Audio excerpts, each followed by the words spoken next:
सीमांचल के साथ जो नीतीश सरकार और केंद्र सरकार ने नाइंसाफी के खिलाफ बैरिस्टर असदुद्दीन ओवैसी साहब, अख्तर उल इमान साहब की क़यादत में एक लड़ाई है, जद्दोजहद रहेगी हमारी। इस केंद्र सरकार हो या बिहार सरकार हो, जिसने भी सीमांचल के साथ नाइंसाफी आजादी के 75 साल हो गए किया है, हम उसका जवाब जनता के साथ इनसे पूछ रहे हैं कि आखिर सीमांचल को इन्होंने क्या दिया। सिर्फ हम IMIM के राष्ट्रीय अध्यक्ष असदुद्दीन ओवैसी आज बिहार पहुंच रहे हैं और वो 3 दिवसीय दौरा सीमांचल में करेंगे।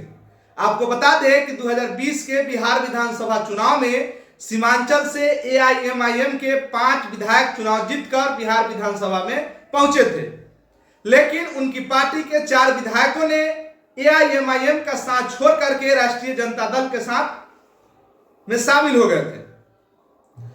जिस तरीके से 2024 के लोकसभा चुनाव को लेकर के तमाम दल अभी से ही सियासत उधेड़ बुन में लगे हुए हैं, ऐसे में AIMIM ने भी बिहार में अपनी जमीन को तलाशने के लिए सीमांचल को चुना है।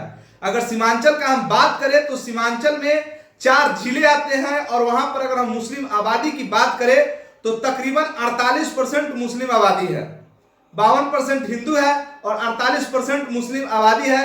इसी को लेकर के तमाम जो विपक्षी दल है मुस्लिम वोटों को अपने तरफ आकर्षित करने के लिए सीमांचल पर लगातार फोकस कर रही है।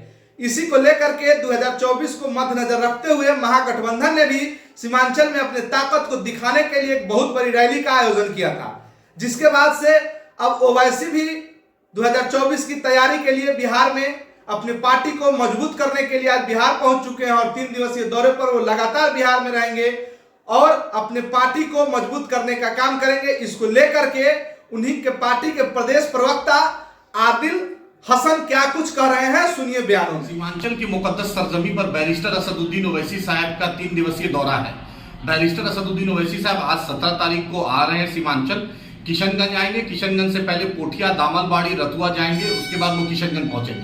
किशनगंज के बाद कल यानी 18 तारीख को बायसी जाएंगे, डगरुआ जाएंगे, अमोर जाएंगे, फिर कोचा दामन में एक सभा है, पदयात्रा है खाड़ी पुल के पास, बायसी में कार्यकर्ताओं से मीटिंग है, बलरामपुर में कार्यकर्ताओं से मीटिंग है, उसके बाद वो रात में जोकी जाएंगे, वहां पर कार्यकर्ताओं से मीटिंग है। उसके 19 तारीख को बहादुरगंज में, ठाकुरगंज में, पहुआखाली में, पोठिया में बैरिस्टर असदुद्दीन ओवैसी साहब रहेंगे।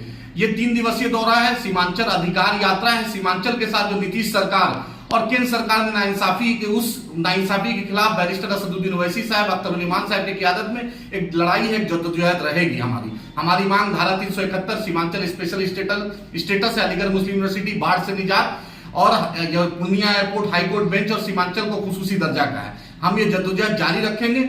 हम इस केंद्र सरकार हो या बिहार सरकार हो, जिसने भी सीमांचल के साथ नाइंसाफी आजादी के 75 साल हो गए किया है, हम उसका जवाब जनता के साथ इनसे पूछ रहे हैं कि आखिर सीमांचल को इन्होंने क्या दिया। सिर्फ हम टैक्स देने के लिए रहे, हम डबल टैक्स देते हैं, सबसे ज्यादा पलायन हमारे यहाँ से, लेकिन हमारे यहाँ खुशहाली नहीं, हमारे यहाँ एम्स जैसा हॉस्पिटल नहीं, हमारे यहाँ यूनिवर्सिटीज नहीं, हमारे यहाँ मेडिकल कॉलेज नहीं। आखिर हम कब तक पटना में सिर्फ चमकेगा, नालंदा चमकेगा, मधेपुरा चमकेगा, सीमांचल कब चमकेगा।